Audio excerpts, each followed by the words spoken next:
آقای راننده، آقای راننده، رفته از ما خنده. نرو به سمت تهرون، اونجا پر از درد و خون.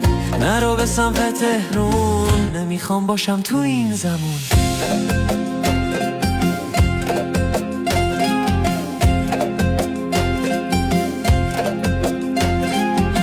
من میشم شاهد روزا، همدم شبهای بیخواب. میبینم و میفهمم و میسوزم و سردم.